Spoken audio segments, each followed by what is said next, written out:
Assalamualaikum warahmatullahi wabarakatuh, Romo Kiai. Waalaikumsalam warahmatullahi wabarakatuh. Mas Bagas, monggo Mas, silahkan duduk. Geh Kiai, matur suwun, Bagas izin duduk sowan Kiai. Bagaimana kabar Romo Kiai? Semoga selalu dalam keadaan sehat, amin. Alhamdulillah Mas Bagas, saya dalam keadaan sehat. Matur suwun Mas. Mas Bagas kok tiba-tiba sudah ada di tempat ini? Geh Yai, tadi saya mampir ke dalam Yai untuk antar paket dan beberapa barang dari store, jadi diberitahu sama Mas Pipin kalau Kiai sedang berada di sini. Mohon nasihat untuk hari ini, sebagai pengingat diri, pangestunipun Romo Yai. Semua orang di dunia itu umpama orang yang sedang tidur, lalu dalam tidurnya itu bermimpi. Mimpi punya istri cantik bak bidadari, mimpi punya harta banyak berlimpah, mimpi dihormati dan dimuliakan banyak orang, mimpi punya jabatan dan bisa melakukan apa saja.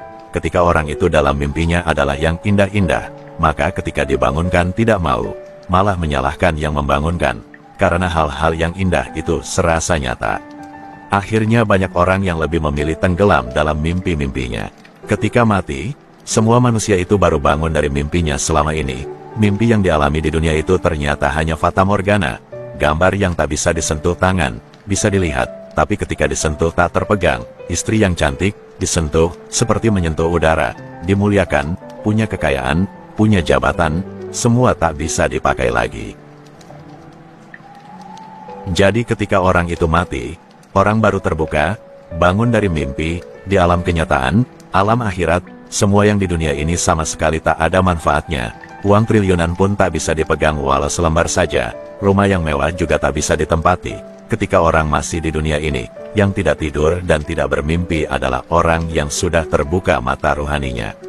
Sehingga melihat yang sebenarnya, melihat harta yang tidak bisa digunakan di akhirat, melihat istri cantik yang bagaimana yang tak bisa digunakan di akhirat, melihat jabatan dunia yang sama sekali tak ada guna dan nilainya, melihat semua kenyataan yang sebenarnya. Jadi orang yang sudah terbuka mata rohaninya itu ketika mati umpama jalan-jalan ke lain daerah, ya biasa saja, karena sudah terbiasa dilihat, umpama dari desa dunia ke desa akhirat. Yang disayangkan, adalah orang yang masih terlelap dan masih terperangkap dalam mimpinya sendiri.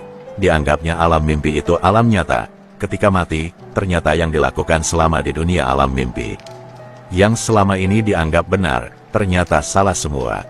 Hari-hari hanya menerima azab atas kesalahan. Menyesal juga sudah tak ada guna lagi.